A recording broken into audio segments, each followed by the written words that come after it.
Market to Market is everywhere you are. Subscribe to Market on YouTube, find us on the PBS video app to stream on demand, and add our 3 podcasts on your favorite podcasting app. Hey everybody, I'm Paul Yeager. Welcome inside the MTOM podcast studios here at Iowa PBS, which is where this originates each and every Tuesday. Subscribe where you get your podcasts. You can also watch us on YouTube. We do a video form of this. And today we are going to be looking at the fields of Pennsylvania. Lance Sensenig is a return guest, kind of a theme we've done here in 2021, revisiting some old friends. Lance is going to drop a couple of bombshells, and he has saved them just for us. Let me see if I can tease without giving it all away. Something about him personally, something about him professionally, and one other thing that I'm just not even going to tease. We are going to be discussing how his life has changed since November of 2020 when we first chatted. His career has changed in the sense of where he works. That'll be one of the items. I think some of you who follow him on Instagram or Facebook know some of the changes that have happened, but not everything. So that is what is inside this week's MTOM Show podcast, which again, if you have any feedback for me, send me an email, paul.yeager@iowapbs.org. Now, let's go to Pennsylvania and talk to Lance. Lance, I tell you what, you're a hard guy to keep up with, and I guess there's a good reason. If I've missed a bunch of stuff, let's just cover the basics. You're still in Pennsylvania. Yep. Still involved in agriculture. Yes, I'm still involved with agriculture. But that's about it, right? Yeah, pretty much. So kind of, my life has been kind of crazy the last since May 7th of last year. So of 21? Yes, of 21. So I made a big jump from the grain industry, working for my dad, managing a big grain facility that's just like a couple miles away. I'm like 5 minutes still from the station. So switching from that, and I came across an opportunity on buying a farm. We'll just pivot just a little bit. I don't know if any people can see down there. There's my farm. Just a quick little flip around. Nice. But I'll go back to back to this position. But bought the place, trying to get it figured out. So I learned, I had been crop farming before with my dad and brothers, and then, started storing grain, working with Purdue Agribusiness. So I learned the farming side, the Purdue Agribusiness. And then one of the reasons why I got into this and was actually eligible for this is I knew the farming side, and then I knew the agribusiness side. So they were kind of looking for somebody that had agribusiness knowledge, but zero knowledge of chickens. So I'm farming roughly about when we put the chickens in, roughly about 39,000 chickens. They lay eggs, and we collect them every morning about to lunchtime, and then it's just day after day after day, and you never get a break. Hens don't stop laying eggs. Yes, that is absolutely true. Absolutely true. And it's different from dairy because you only have to collect once, except in a dairy you have to milk twice. So you're almost to dairy status. Yes, exactly. So like with the chickens, one thing that's about the chickens is they lay an egg in the morning every single day, starting roughly about 5:30 in the morning. And they're done about lunchtime every single day. Dairy, you have to do it twice or 3 times a day. And you can kind of move the milkings around. The chickens, they don't move around. So like I used to go to church every day on Sunday. That is no more. I have to do something in the evenings which is weird. Everybody does. If you do eggs, you don't go to church on Sunday morning because you literally can't do it, not unless you have somebody else work for you. Well, now in the era of all these churches that stream, you can listen to your church while you're working. How about that? Yeah, actually, and that's something we've been doing. Here's another bombshell. I'm going to drop this real quick. I just got engaged, and actually, this is the first place that I've announced it. I haven't done it on my social media yet. Whoa! My family doesn't even know. So I saved it particularly for this. So my followers, the people on your guys' station, you're seeing it for the first time. Actually, my fiance, she announced it on her social media platform and all that stuff, but I just got engaged. So now gonna be getting married in the future here or whatever. Okay. So that's another one of the bombshells. We got a lot more bombshells down the road. But yeah, that's one of the new exciting things. Well, Lance, first, congratulations. That's awesome. Thank you. And for us to pick, this is probably the biggest news we've dropped on this podcast in its 6 years of doing it. So, I mean, you're a big deal on social media. So whew, that's pressure. Now all of a sudden I have all this inside of me going, how do I keep this a quiet from the time we record to when we drop it next time? Yeah, and I think really, it's kind of a really special time in agriculture. Even though with all the negative stuff that we have going on in the world, just think about this for a second. Yesterday was February 7th, John Deere's birthday. And another one of the things is, and this is another one of those bombshells, Kathy. I forget what her last name is. She made it on the cover of the Shoop's catalog, her and her family. And I might be getting an autographed copy from her particularly. She's going to send it to them in mail. And she's like, this is so ridiculous. Why am I signing a catalog? And I'm like, because we're farmers and we're on social media and we're just like, I'm going to hang it on the wall and like maybe, 20 years from now, I'll sell it for $100,000 to somebody. I don't know. I just told her, I was like, you're going to autograph a copy and send it to me. But huge congratulations to Kathy. Sometimes my social media and the farming community is not necessarily all about me. It's about the other people that are involved with it and the milestones that we make. So just seeing Kathy on the front cover and seeing their story gets me excited. That it's what I live off. I live off my own excitement, then excitement of the other good things that are happening in agriculture right now. Well, and that's how we first connected. I think it was social media. And I think the last time we talked, we discussed how cool agriculture can be when it comes to social media, makes the world a little bit smaller. Do you still find that that's an okay world to be in? It's a hard world to be in right now. Actually, me and like a few of the other guys out there on social media, I've been kind of like trying to hibernate as much as possible, but still be present. Interact, just because I don't actually post a lot anymore. I post now here and then, when I can, but I mostly stick to my Instagram story. And most of the reason why is, it lasts 15 seconds and in 24 hours it gets deleted. So if I mess up in 24 hours, nobody can find it anymore.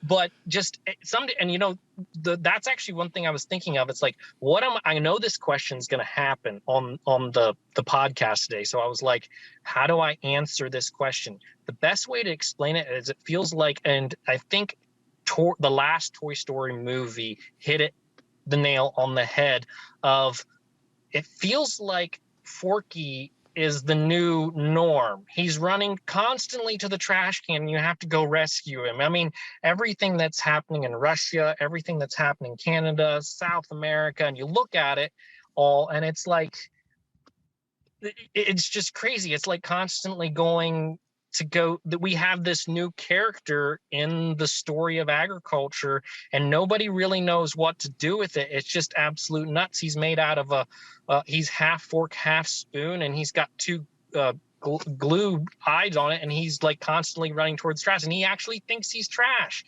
And it's like, back in the day, we all had characters, we all had platforms, we all had stuff going on, and it's just a really crazy world we live in these days.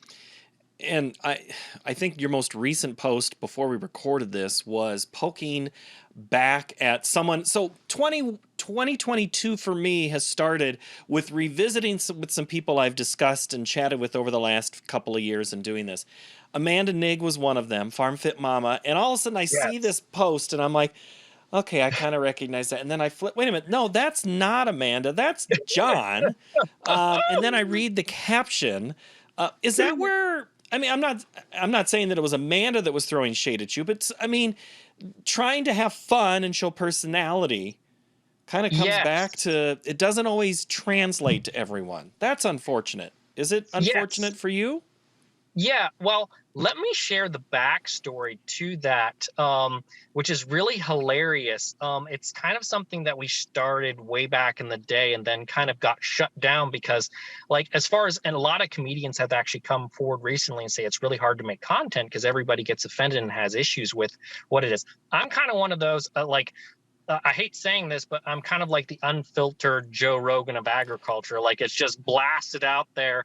And I really try not to. That's why I've tried not posting a lot of stuff, is because like I know I'm going to get myself in trouble with a lot of this stuff.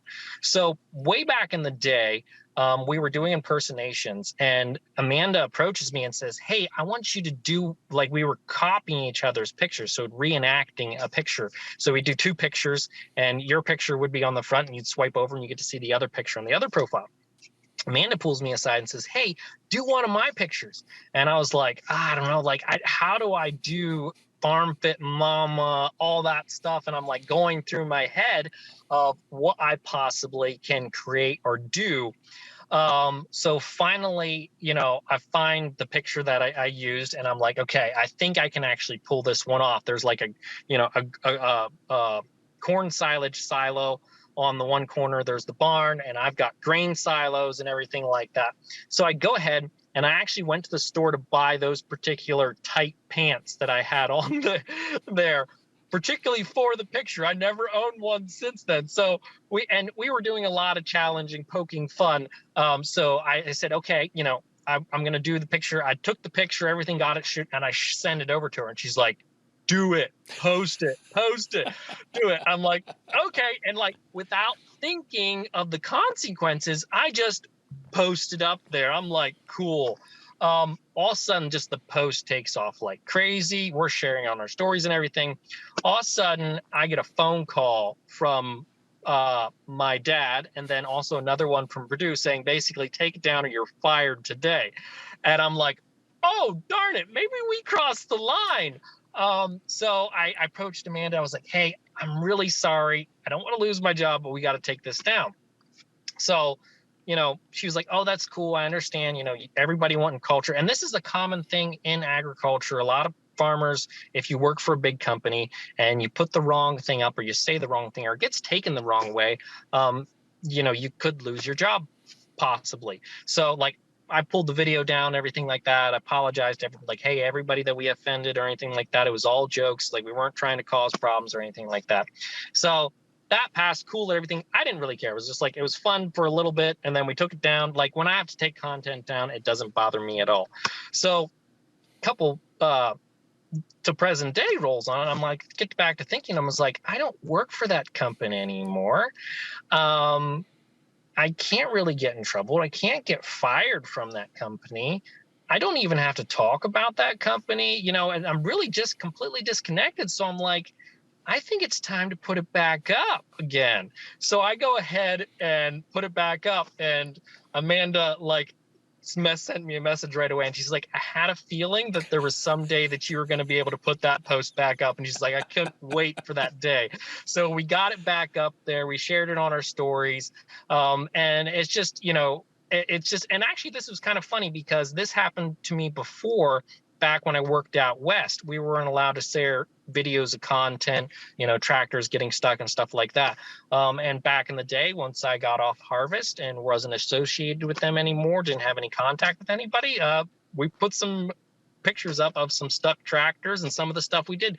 Nothing to shame it, but I think, we're constantly getting to a more and more sensitive world. And I'm trying hard not to offend everybody, but at the same time, we're still trying to have fun and be humans. People get sensitive, and there's a group of folks that think we've already crossed that too sensitive, and they're fine with being a little blustery.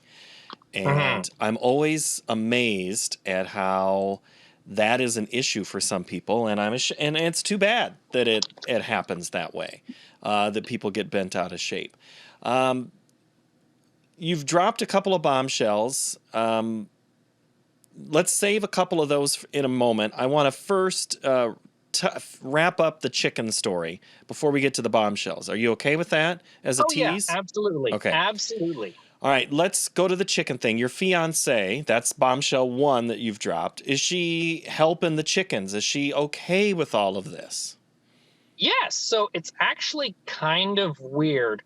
So she is actually originally from Colombia, which we kind of connected just because um, I had spent some time way back farming in South America with my dad. So, I don't know how to speak Spanish, but I know terms, I know terminology, I enjoy the food, I enjoy the culture.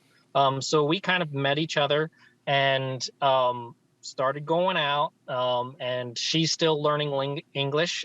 She got here a month before I bought my farm. So we hadn't met right away. So we met I think roughly about 6 months ago, roughly. So we've been dating and things kind of one thing led to another. She actually comes and helps me. She actually is a host mom for two doctors. So she lives in the extreme clean world. There's no chickens. It's in a development. But she comes from a third world country. So her coming here, being around the farm for her is a huge relief just to get away from all the pressure of the world. And also, one thing, we have an egg packer, and it takes probably about 2 weeks to learn how to run this thing. I knew right away that I was like, we might want to keep this one when she learned how to run the egg packer in one day. One day. I have not yet seen one person that can walk in, learn how to run the egg packer, and get a straight pallet in one day. I told the company that I work for that she learned in one day, and she's like, "You better keep her because, like, if you lose her, you might not get another one that learns how to run the egg packer in one day." So she loves it. The only thing, she's a little scared of the chickens. She's like, "You need to get me over the fear of chickens, like, because just when people see chickens aren't necessarily the house pet. They kind of fly around, they claw you, they scratch you. The roosters sometimes will peck you. They're not the nicest animals on earth. So she is a little bit scared of the chickens, but she loves packing eggs and she loves being around the farm. And she doesn't mind the smell either, which is another plus. Okay, John, does this mean now that you're in the chicken business, you've got somebody that can help, you got crew, I'm not going to say regret, but do you have any hesitation of leaving corporate life for self-employment life? So that was one of the big tricky things. So when, I switched from I didn't work for Purdue Agribusiness, but I was working for my dad. So basically I was in charge of the whole entire place, managed the whole entire facility.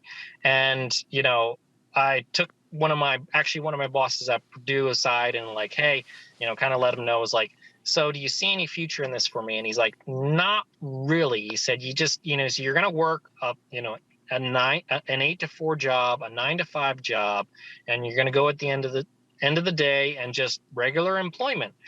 He said, there's no really future. He's like, you do this for the rest of your life and you don't make that much money and you don't have anything to show for it at the end of the day. So I decided, hey, it was kind of the writing on the wall. It was time for me to move on. So I went and actually, a friend of mine at Purdue, actually I had 3 bosses at Purdue. I had a conventional boss, organic boss, and I had a soybean boss. So the one conventional boss actually got me an interview. And the coolest part, he probably thinks I hate his guts, but I still really like the guy, just because the interview didn't work out for us. And no hard feelings. You don't make interviews sometimes. But he got me an interview with managing headquarters at Purdue Agribusiness down in Salisbury, Maryland, which is kind of like winning the lottery. You don't get an interview to do that. So I was extremely privileged to go down there. I ran through the interview. I didn't make it. One of the reasons is I wasn't 40 years old and I hadn't worked with big audiences before. There was like 50 employees or whatever. Would have loved that opportunity, but just didn't quite make it through, which I'm really glad I didn't make that interview, because if I would have made that interview, I would have kind of fell back into the same shoes that I already was in. A month or two later, one of my friends, who was actually my youth advisor, since I was a little kid, knew him ever since I was a little kid. He's a real estate agent, called me up and said, "Hey, there's this farm for sale. Are you interested?" And he just found out about it, was calling me on the way from the farm to his office. And he said, "Hey, if you're interested, I would jump on it." So I jumped on it the day of, locked the place in. And it was actually from a guy starting like me. I don't have, let's just be honest. When you start, you have no money. There's no way to save up money when you're working a regular job. Taxes are expensive. When you're a single male in the United States, and you're within the 25 to 30 range, your taxes are extreme. You're not going to be able to save up much money. So I didn't have anything to start with. So I did 3 banks with financing. So we did the FSA, CEDACOG, and First Citizens. So I had 3 banks, real estate agent. It was a really, really complicated. And I learned very quickly, as soon as you get into the real estate, equity world and banks, everything's cutthroat. If the gloves come off, I mean, there is no loyalty. I met so many criminals from May 7th till now. I mean, people that you wouldn't even expect. I always thought like bankers and insurance people and, those kind of people were like legit. But a lot of really sketchy stuff went on between now and then. So and what the funny thing is, I had insurance. We got insurance lined up the day before closing. The insurance guy backs out on us.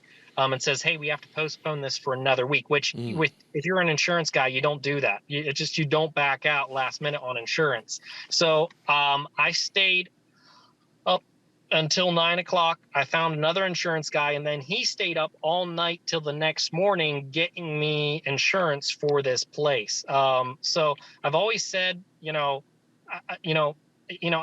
religious. I'll just put that up there, up in front. It might tick people off. I don't care. But when things are going to happen, there's in the Lord's Prayer it says, "Thy will be done." And if it's going to happen, it's going to happen. If it's not going to happen, it's not going to happen. And I'm okay with that. So it pulled through. So I think I'm here for a reason, and hopefully we have a bright future. Thy will be done. Yeah, I haven't used that line in a podcast, I don't think, yet. So good. Glad we had that, Lance. You've also given me 3 other possible topics or episode names for this episode. So maybe we could do "Thy will be done" as. But when you were just talking there, it made me think of the old Garth Brooks song. Sometimes you thank God for unanswered prayers. And if you wanted that one job and you didn't get it or would have gotten it, none of this would have been possible. So I think we'll tie the Lord together in 2 of these parts of this discussion. Yeah, absolutely. And like when I didn't make that interview, I understand you don't make every interview, which I applied for like 100 more jobs at Purdue and a bunch of other different grain facilities, and just nothing was working out with me. And I wasn't depressed, but I wasn't happy, because it was we basically, at that time when I was trying to get a job, there was unemployment was like, they were trying to hire, like everybody was trying to hire you. And I was like, I can't get a job to save my life. I can't even get a job cleaning toilets, and I'm filling out every interview that I possibly can. I told a lot of the guys, and like, I'll do anything, just, as long as I'm getting paid, and, as long as I'm making money. And there was just nothing available.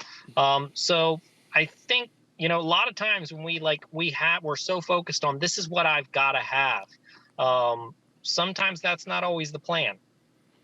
All right, let's get back to these bombshells, because we could discuss the chicken business all you want. I guess one last chicken question: why eggs versus something else? Is that just something in your region that who you're working Yeah. for, I So guess. Is that how that happened? the eggs, right now the egg market, and hmm, I'm debating whether I should share this or not. So the egg, first off, in our area, if poultry houses come up for sale, it's kind of like, it's not like winning the lottery, but if you get the chance to do it, you might as well jump on it because it's kind of like one of the higher agricultural income. You got a set future, you got a contract, it goes year in, year out. Whether you're doing, egg laying, whether you're doing broilers, pigs, veal calves, is just, you want to get into that just because it's something that you can do, and then you can do crop farming on the side or some other thing like that. So hopefully I don't get too much guff for this, but here's another bombshell that we're going to drop, and I really, really hope this is one of those things when I mention is like, and so the company I work for, I'm not going to disclose who they are or any of the other things or whatever for this, and please don't, if you're watching, fire me. But we actually produce embryo eggs, which is kind of like, you're not supposed to tell people that.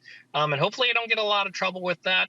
But basically, we produce embryo eggs for the flu vaccine, which everybody right now is probably flipping out. So, and really, if you really think about it, if I'm producing eggs, either you eat the egg or the egg saves your life by putting a needle in your arm, by preventing you from dying from the flu. So that's one of the things. And let's be clear here. It's not the COVID vaccine. It's the flu vaccine. And I have no idea how they do it. All I know is that's where the chicken eggs go. And we do use a lot for human consumption. It's just as needed if they need the eggs for the flu vaccine or not. Yeah, it's, and this actually, the point that I'm going to bring up is why people should kind of be okay with this is either you're okay with eating eggs and you're a Republican, or you're a Democrat and you want to be vaccinated. So you have to be okay with one or the other. And another thing is, people are like, well, we could make the vaccine other ways. You can, but it doesn't really work using the egg is pretty much the best way to do it. And yeah, yeah, you have to use eggs. And It is. eggs are in everything. Yeah. Eggs are in all the products you use in the store. Even if you're vegan and you are against killing any animal, you use eggs, whether you like it or not. They're in all the products that you already use in the store, even if you are so-called vegan. And trying your best to avoid any of those animal products. It's next to impossible to find something that's pure, without any additives of any kind, specifically processed food. But then you'll say, well, I'll just eat all the kale, or I'll just eat. But you got to have a balanced diet of some kind, and you have to have protein of some kind. Yes, exactly. And I saw a video clip the other day. It was one of the famous Western shows or whatever, where is like these vegans, and I'm not picking on vegans. My sister-in-law and husband are vegan, which I have no problem with. If you think vegan is good for you, go ahead, do it. You're eating plants. That's part of agriculture. I am pro-vegan, but at the same time, I feel it's unfair when vegans attack the rest of us that have, other opinions and stuff like that. But the clip was basically, he said, it was like, you're killing innocent animals, this, that, and the stuff. And he's like, he said, have you ever ran a plow through the field? He's like, do you know how many animals you kill when you plow a field to make vegetables? And there was like, well, no, till everything. Trust me, farming, yes, is good for the environment, but there's no way to farm without killing animals. And everybody says, well, I could have my little garden in the backyard. Yes, you could, but it's just, there's no way to take the population of people that we have smashed in cities and feed them all without having a farmer. It's just impossible. You want to go down that rabbit hole and discuss large urban areas, and maybe we need to pry some of them out back into the rural areas? That's the hard part. And I hear a lot of people say, if something would happen, where would you go? to be honest with you, I hate saying this, but South America is a great big jungle. And there is a lot of vegetation and a lot of, like, at least, and I haven't been there for a while. It's been since I was 13 and I'm 28 now. The people can do the math in between. So back then it was just, millions and billions of acres that were unsettled. There's a huge frontier. There's places down there that nobody has set foot for who knows how many years. So I mean, there's a lot more room on Earth than people think. Is it a good idea to disperse everybody out of the city? You're going to have a lot of problems with that too, because I mean, you push everybody out into the country, starting to take up a lot more places to grow food. For instance, actually, right over here, we're just going to pop over here for a second. Right there is 2 subdivided lots that I bought with the farm. And the reason why I bought those is because I don't want anybody buying those lots and building houses, because they're going to complain about the smell of the chickens, the flies, farm in general. And then on top of it, those are 2 less acres that can be farm and crops can be grown on to feed people. So where do you draw the line at? It's hard to say. There's a lot more to the earth that needs to be developed, but at the same time, it's a double-edged sword. It's really a double-edged sword. Do you just kick everybody out of the city, or you just keep on smashing them into the city? Because if they come out and destroy our agriculture, then we can't even feed them. Population control. I don't think that's the answer either. Also, at the same time, our population keeps on growing. And to be honest with you, I tend to, I hate saying this, but I'm starting to get a little bit more green minded, not necessarily because I want to go green. It's because if you can save money, a penny saved is a penny earned.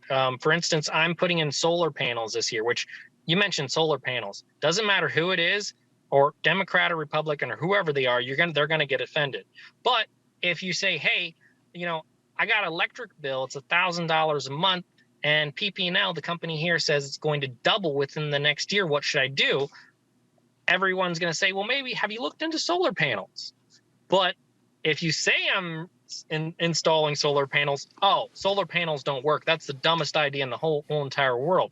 But if you tell them what kind of problem you have, and also we're going to drop one more bombshell. I ordered, and I don't know if it's going to work. Let's hope it works. I ordered a brand new F-150 Lightning Pro. The thing is, it's cheaper for me. I've crunched the numbers, and I've had thousands of people say, no, it doesn't work. It's cheaper for me to buy a brand new pickup that's electric and use solar panels to power it than it is to drive my present day pickup, buy a pickup, and burn gas. I'm not saying it's the right decision, but I feel like if somebody out there like me doesn't start and try it, we're never going to figure out how to be more efficient. And, I buy the stupid thing and it doesn't work. It's an idea that didn't work, and I'm going to sell the thing, scrap it, whatever. It's an idea, didn't work. We learned something. We learned that electric pickups are not the way to go. Just a couple of weeks ago, on the lead into one of our stories for Market to Market, was that exact news of, the Lightning sold out, or they're going, there were 2 electric vehicles that we discussed from major truck manufacturers. GM and Ford both had news. And then I just read a story, and I shared it among my boss and another guy who covers energy for us on the show. And I said, what do you think of this story? And it talked about someone who said, I used to be all for green energy. I was all for wind and solar, and now I'm nuclear, which means this guy's probably getting paid by nuclear. Whereas he goes, I admit I was getting money from solar and from wind. The wind argument is all about, well, you're killing birds. And then the counter is, but the birds you're killing are the same as a cat. Well, but what type of birds are dying? Is it the eagle and the condor? Well, I guess not the condor, or just simple doves that the cat is getting. Those are 2 different types of birds. Okay, so wind is out. Now we get to solar. Well, what do you do with the big panels when they're done? Well, Mhm. I have a neighbor in my suburb here that has it on his house. There's not a ton of neighbors that are doing it yet, but I think there's going to be more if he can do it where he's at. Does a giant solar farm in California make sense to sell the power to you in Pennsylvania across 15 states? But does a solar farm in Pennsylvania make sense for you? So it gets back to the original discussion of, say, ethanol or any other renewable fuel was. It might not make sense for everybody in the country, but it makes sense for you in your neighborhood. Do you agree? Yes, I would definitely agree. I think everyone's situation is completely different. I mean, I use a lot of electricity. So if I would just have a house and be using electricity all by myself, it wouldn't make no sense. It wouldn't pay for itself. There would be no sense in doing it. I'd be throwing my money away. But the amount of kilowatts that I use on a regular is so much. I need something to dampen that huge usage. And that's when you can really make solar panels work. And also, you need a computer. You need a computer to monitor the system. There's people Sure, that put them in and they don't have a computer, and you lose money. I suppose. Okay, are you going to use the solar panels on top? Is it only for the truck and some of your house? Or are you going to put up enough to help in the barn? So basically, the end goal is, and we're not sure how yet we're going to get there. But the amount of panels, I would like to put them on all the roofs of the chicken houses, would be great. But the problem is mounting them on the roofs of the chicken houses. They're not at the correct angle, which I think is crazy. But at the same time, that's what they tell me. They're like, it doesn't work on the roofs that you have. So they're actually on base mount out in my yard, and that's supposed to cover about 50% of the 50 to 75% of my electricity, depending how much sunlight we get. So the end game is we want to be able to cover 100% of the electricity that we use here. So but not produce any extra. The problem is people put these systems up and they try to sell electricity, and PP&L, the big companies, they don't want to pay you for it. No. So as soon as you're sending electric out, you're losing money. So the idea is to basically be self-sustained, and then we want to install enough batteries that we can be able to go about 2 weeks off the grid and not use any electricity, and just use all our own solar and store it in our batteries and be able to fluctuate back and forth. Whether it's possible to do, I kind of doubt it, but we're going to give it a shot, and we're going to try. Set high expectations and get acceptable results. Okay. Well, looks like we'll have to chat again a third time to find out what happens with the solar panels, the lightning truck, the marriage, the chickens. Did I get fired from this company? Did I do this? And who did I upset this time, right? Yes, Do we have any exactly, other bombshells? exactly. Did I cover it all? I think that the bombshells are pretty much out. I'm trying to think if there's any other ones. I just the future of agriculture and the positive that the world has. Everybody, I think, right now is too focused on the negative, and they're not seeing all the positive stuff that can come down the stream. I get mad every single day because I see what everybody else is doing and what everything else is happening, and I'm like, there's got to be a better way than what people are doing. It's I'm hoping that this podcast, this video, can really encourage people to look to the positive side.